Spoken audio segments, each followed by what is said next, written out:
So, this is the carney now, starting to talk about how he's going to ruin millions of Canadians' lives just so he can get some cheap brownie points from idiot morons like this Nathalie Provo psychopath bitch. I mean, the woman's nuts. Yes, she survived a tragedy. That's bad. It was 35 years ago. Get over it. Jesus.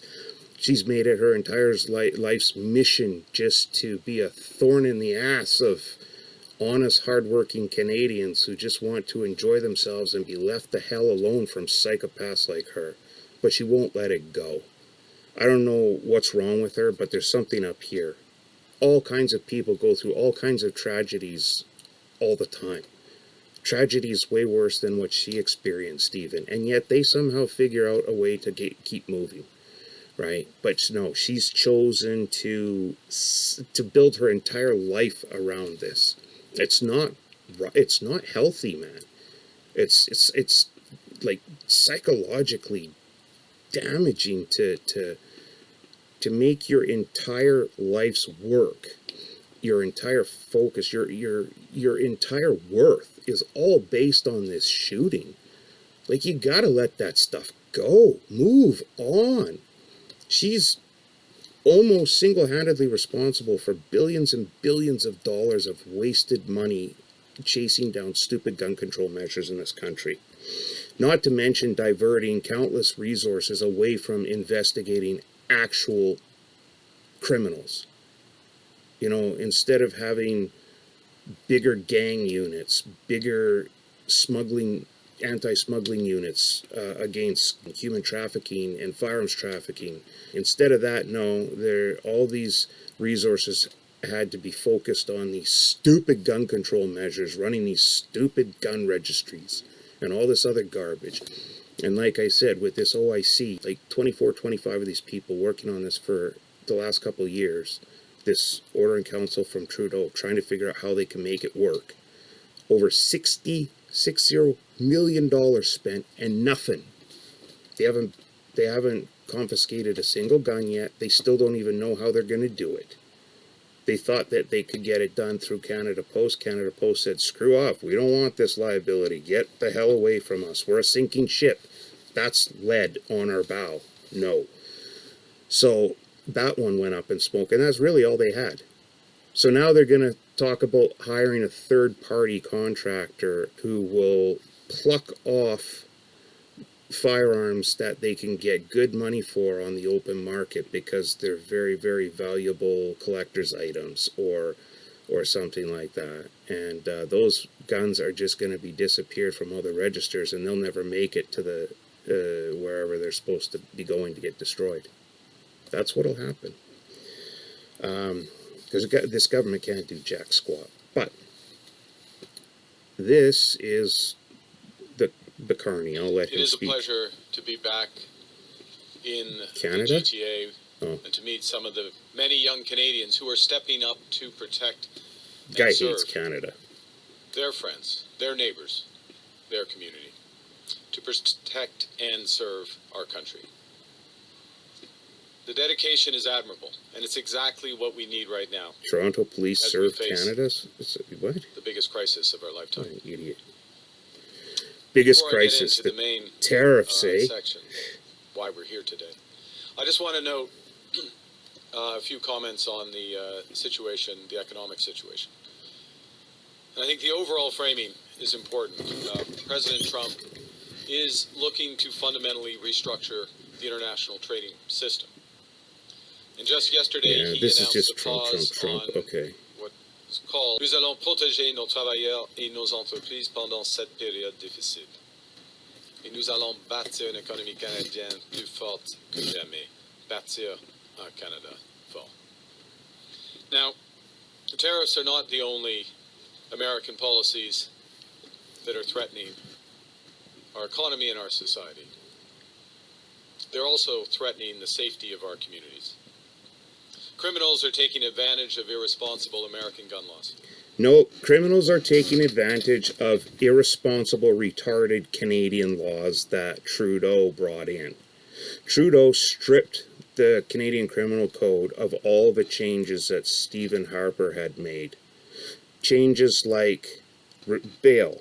You had to have bail. If you were charged with something like a dangerous crime like armed robbery or sexual assault, anything like that, you had to have a good reason why the judge should let you out.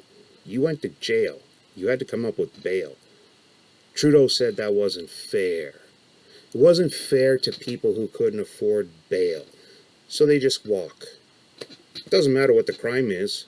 You go in, within a couple of hours, you're back out on the street. A lot of the times, these scumbags are right back in jail 24, 48 hours. Sorry, not right back in jail. Right back being processed again in 24, 48 hours, where they're very quickly let right back out onto the street to commit another crime. They never go to jail. They only have to make a promise that they'll show up for their hearing. Make that promise. You promise. You promise. Oh. Yeah. It's such a joke. So no, criminals aren't taking advantage of U.S. gun laws. They're taking advantage of our own retarded laws. Commit a crime? They say do the time. Don't commit the crime if you can't do the time. Well, come to Canada then. If you don't have the time, just come to Canada. You can commit the crime and then just go. If on the off chance you do meet the criteria to end up in jail, which is you're a white male, a straight white male that commits some crime, then you will go to jail. But even then, let's say you murder 5 people. Under Stephen Harper's changes to the criminal code, you served those life sentences consecutively, which meant you're never going to see the outside world. You are never likely going to live to the day you would be eligible for parole. Well, Trudeau didn't like that. So people will sit there and scream with their hair on fire, it was the Supreme Court that overturned it. Yeah, well, that may be true because they're all liberal appointed retards, so that doesn't surprise you. However, the Supreme Court doesn't make the laws. The House of Commons does. That's what it's there for. That's what the friggin' MPs, that's what they get paid to do. Members of Parliament introduce legislation, goes to the Senate for a sober second review. If any changes, comes back down, gets rewritten, gets sent back up. And then if everybody signs off on it, goes up it receives royal assent, becomes law. That's the whole point. So if the Supreme Court had a hair up their arse over their stupid, obscure thinking on the Charter of Rights and Freedoms, their stupid interpretation of the rights and freedoms, then change the legislation to address those issues, and then people can start serving their sentences consecutively again, which makes freaking sense. It's just common sense. If you break the law, you should be in jail, period. But no, they don't want that. And their weak border enforcement to bring illegal guns into Canada. Yeah, the U.S.'s weak border enforcement. I don't know how this guy figures this. Okay, Customs and Border Patrol of a country isn't really concerned about what's going out. They really don't care. They're concerned about what's coming in. Okay, the CBP in the U.S., although they will look and they will try to stop illegal activity from going across the border, it's not their focus. It's not their number one job. Their number one job is to stop crap from coming in, not going out. And so saying that criminals are taking advantage of the U.S.'s weak border enforcement is absolute lunacy. Absolute friggin' lunacy. They're taking advantage of our weak border policy. I say policy, not enforcement, because if the CBSA in Canada were unhandcuffed by the Trudeau Liberals and were allowed to do their job, we wouldn't have issues like this. We wouldn't have had that rampant, unvetted, unfettered illegal immigration for almost a decade because Trudeau flapped his gums saying, oh, come to Canada, everybody is welcome. Criminal record, no problem. Terrorist, no problem. He's such a tool. He let all these people in, deliberately routed them through Roxham Road, just down the street, a few hundred meters from a CBSA point of entry. Why did he do that? Because RCMP don't have the authority to turn people away. All they can do is arrest them. The CBSA does have that authority, and they would have done that. These people, if they would have come across the border, these illegals, if they would have crossed at that point of entry, the CBSA would have taken every single one of them and sent them right back to where they came from. Of course, they listen to their stories, and if they had a legitimate claim to be here, then they would keep them, they would have their hearing and everything before a decision was made. But 99.999% of these scumbags that just walked in across the border here illegally don't belong here, and they should be removed immediately.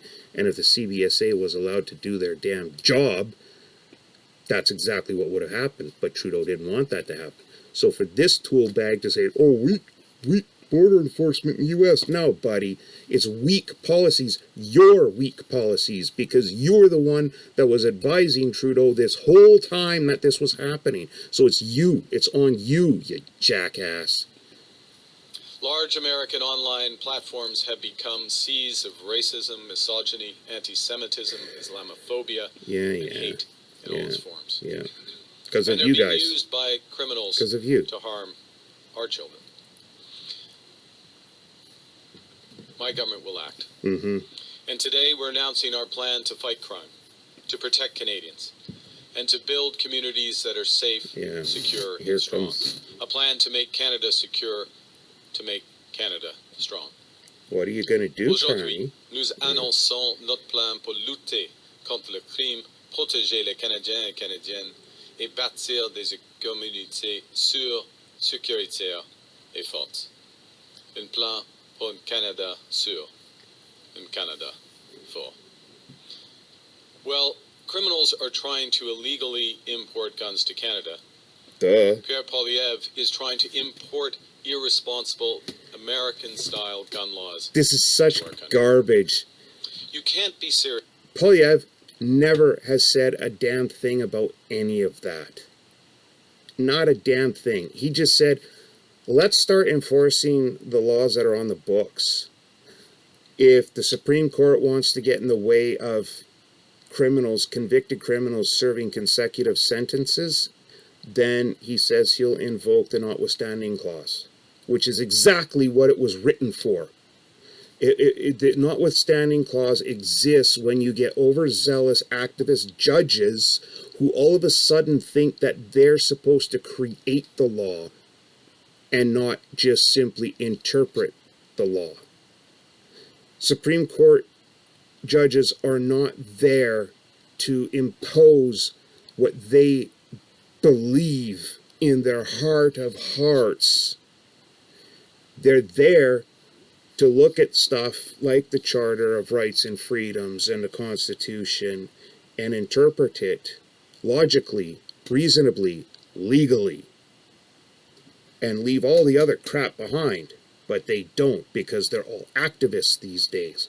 So that's what the notwithstanding clause is there for. It's for that purpose. When you have idiots that don't know how to do their job and do all their decision making from here instead of here, that's when you invoke the notwithstanding clause.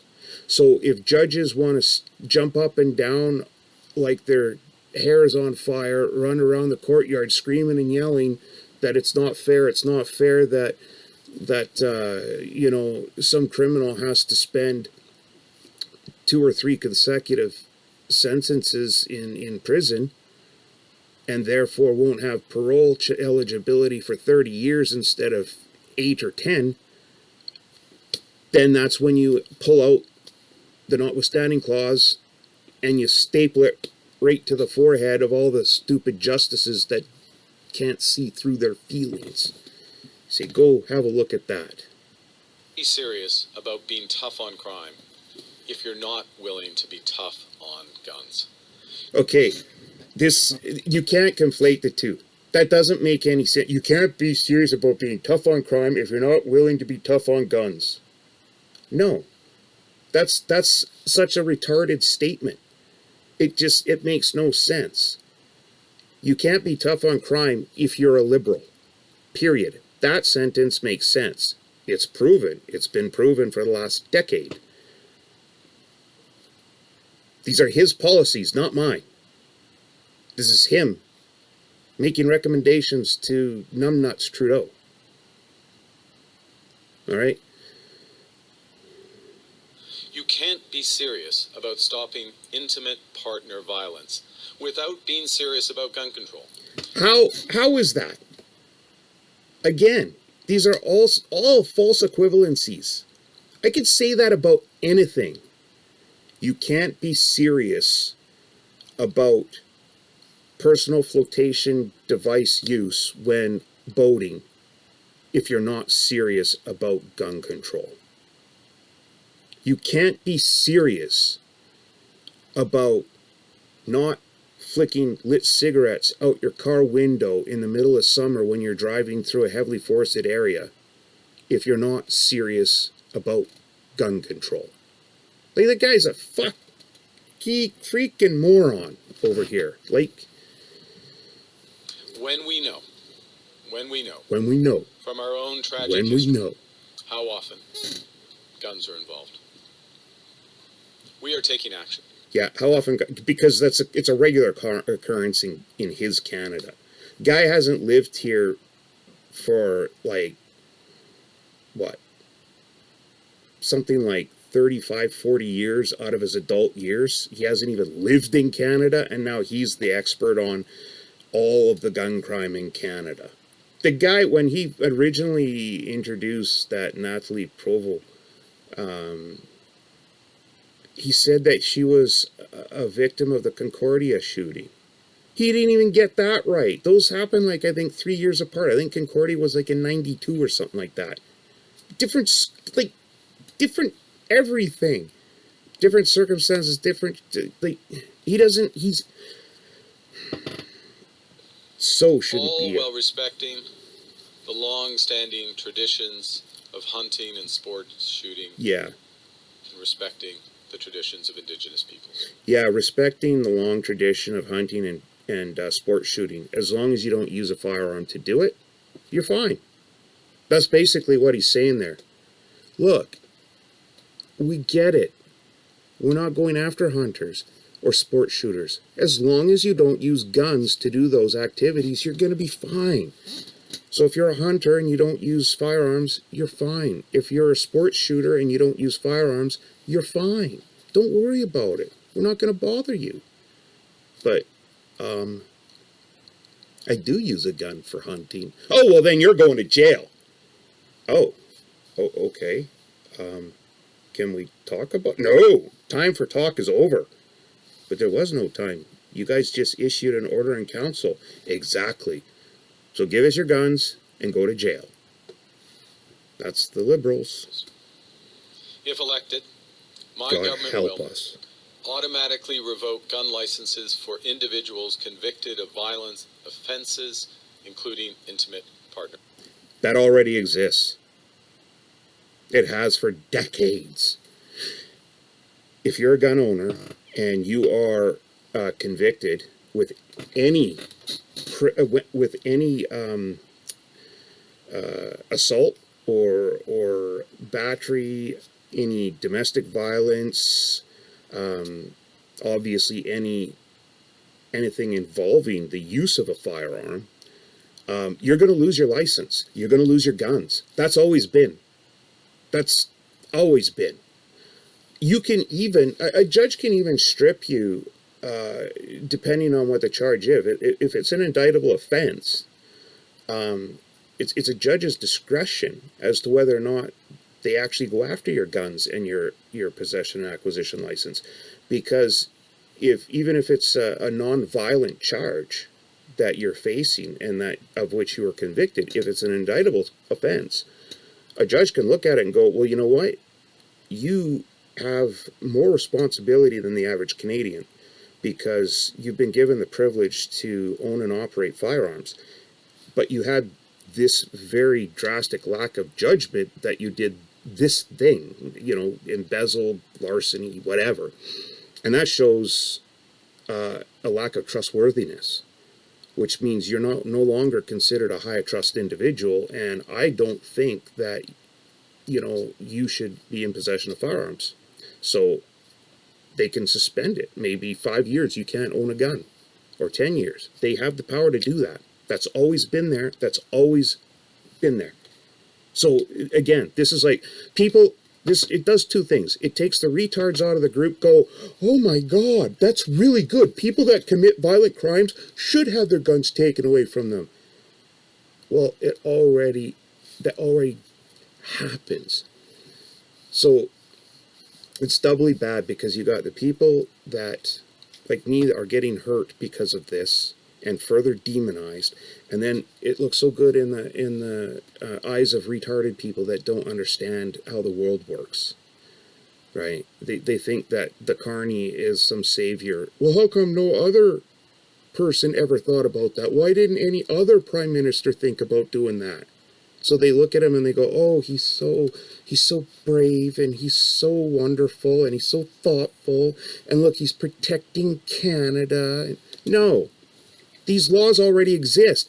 Trudeau and him made it impossible for these pricks that commit these crimes to be convicted and thrown in jail. And if they are, by some chance, happen to snake through the system and do end up in jail, they're never there that long, because they never have to serve their whole sentence. It's partner violence. We will strengthen firearms licensing and the so-called yellow and red flag laws that keep weapons out of the hands of those who are a risk to themselves or others. Again, this exists already. A neighbor from about probably close to 20 years ago now, he was living with this lady. They had a breakup. It went really, really bad because he decided he wanted to end the relationship, but he didn't tell her. So he started another relationship with another lady while they were still together, and she got very angry, and she called the RCMP, and she said that she was his ex and that he has a house full of illegal firearms and that he's become very violent and is threatening her. Well, the RCMP descended on his house like you see in the movies. And this is a very passive guy. He's one of the most easygoing people you'll ever meet. Like he's like Bubbles from Trailer Park Boys. Like he's got the thick glasses, everything. He's a nice guy. What he did was wrong with her, but still, he didn't warrant. Well, I guess you would call it swatting now, but that wasn't a term back then. So anyways, she called them. They came in. They confiscated everything. They took his entire... They turned his house upside down. And they took everything. His house looked like a tornado had gone through it after they were done. It was ridiculous. It took them years. They charged him with a whole list of charges. It took him years to go through the courts, and it finally came out that, she just did it to get back at him because she was mad and all that. And they did end up, a couple of the charges did end up sticking, but he didn't serve any time or anything. I know he had to pay some fines and stuff because a couple of the guns he had, they weren't registered. But the point of the story is this exists. It's existed for decades. This was a case, like I said, this was probably close to 20 years ago that this happened. Right? It was right around the mid-aughts, if I'm remembering correctly. And so all it took was one phone call from an ex-girlfriend claiming that her ex-boyfriend had a house full of guns and was threatening her. And that's it. They took everything. Anyway, the point of the story is, as long as it is, these red flag, yellow flag laws have always existed. They exist now, they existed then. So I don't know what they're going to make anything worse. And this is typical liberals. They sit there and they talk about all these things they're going to do, but they already exist. All the laws already exist. So what do? Like the last 10 years, Trudeau makes sure that none of the laws we have are enforced effectively or properly. And then that gives them a chance during the next election to go, oh, well, here's what we're going to do. You know, you don't arrest people, or if you do, you let them go right away. So then they say, oh, well, we're going to start arresting people and not let them go right away. You know, we already have, you're not allowed to have illegal firearms. You're not allowed to smuggle illegal guns into Canada. Those are already laws on the books. So they don't enforce them. They don't give enough money for departments to set up specific task forces to target this stuff. And now what do they say? Oh, we're going to target illegal gun smuggling. No, you're not. You're not. You're not going to do any of this. Because if you were, you would have been doing it already. The RCMP's National Forensic Laboratories in Ottawa and Surrey and the Saskatchewan Ballistics Lab to increase our capacity to track down guns used in crimes. They can already do all of this. We will quickly, and I mean quickly, reinvigorate the buyback of assault-style firearms and leave the classification of new firearm models to the RCMP, to the experts, not to the gun industry. Again, this is all BS. It's always been up to the RCMP to issue the firearms registration number for a new firearm being imported into the Canadian market. Always.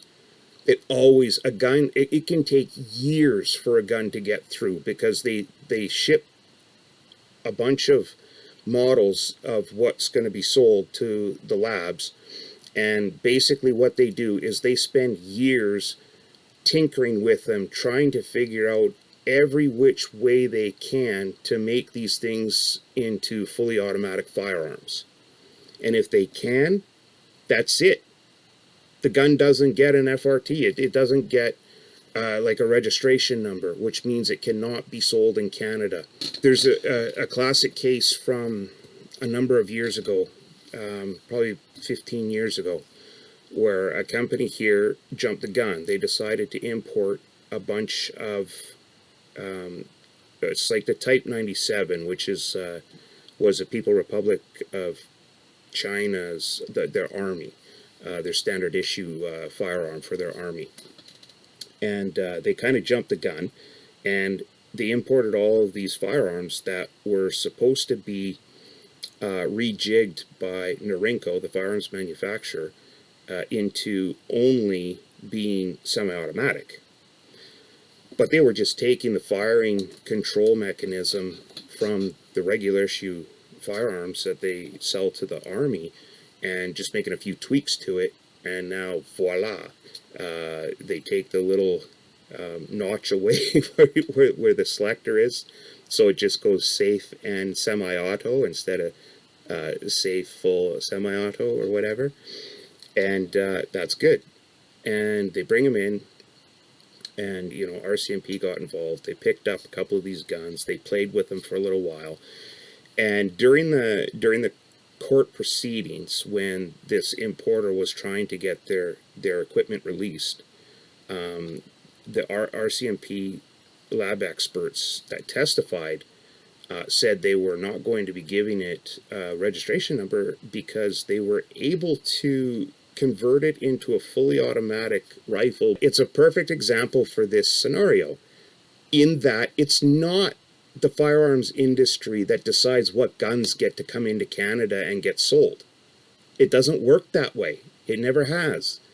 The guns that come into Canada, they all have to pass the test of the RCMP, which is, can this gun be made into a fully automatic firearm? If it can, then it's not getting in. Period. Again, period. There's no ifs, ands, or buts, or go back and try it again. No, Norinco ended up making a completely new rifle from the ground up based on the Army version of the Type 97, like the combat version of it, the military spec version of it. They ended up making a completely new Type 97 for the commercial market, exclusively for the commercial market. That was chambered in 5.56 by 45 because they have their own cartridge. I can't remember what it is, but so that one came in completely new gun, completely new foundation, everything, new design, completely new firing mechanism, no interchangeable parts with the fully automatic version, the mil-spec version, and the RCMP said, yeah, that's good, now you're fine. It's a bullpup design, but it met the overall length requirements for Canada to be a non-restricted firearm. So you have the concept of a gun that was originally prohibited. Go back, rejig, no. Go back, recreate, right? There was no negotiating with the RCMP. It's like, no, this gun can never come to Canada, period. So they had to make a new gun, right? And this is an example that's 15, 20 years old. That's easy. This is a very common one. It's a fairly popular one in the gun industry, or in the gun community, because it was such a joke. But the point is, again, the laws already exist. So they're talking, again, he's making it sound like Poilievre's not doing anything, and like he's the savior. Like we don't have any of these laws already. We do. We do. They just don't enforce them. No new guns should come into this country before they have been examined and classified by those experts. They can't. We must stem the tide of illegal guns and drugs coming across our border with the United States. They open the borders up. What do you That's why expect? the government is now deploying scanners, drones, helicopters, additional personnel, and canine teams at our border. Yeah, all of And this we will build has on been this foundation in by recruiting Poilievre's 1,000 platform more for RCMP personnel and increasing the pay for cadet recruits. We will train 1,000 new 1,000 See, new CBSA officers. even And support their worker. even with the even more, Carney their work hates with the even more CBSA. scanners, He can hardly more say it. drones, It's like and more canine teams. just grinding his teeth. We will allow police to seize fentanyl and other contraband. You hear that? They're going to allow police to seize fentanyl. Awesome. I know, he says Canada Through Post. Canada Post Yeah. mail. But the thing is, CBSA does that already. Right? Like, CBSA is in charge of monitoring everything that's coming in from out of country. I know we have super labs here in Canada, but for the last decade, this stuff's been pouring in across our borders through ports, through the mail. The CBSA doesn't get the funding, right? They look at less than 1% of everything that comes through the mail system, through the ports. And if you catch something, chances are you caught one out of a shipment of 10. So, I mean, they don't have the funding, they don't have the respect from the government. So they don't, I mean, they do the best job they can, but you can't catch anything if you don't have the funding and the equipment to do it. And so Poilievre says, 2,000 more CBSA border services officers, which is what we need.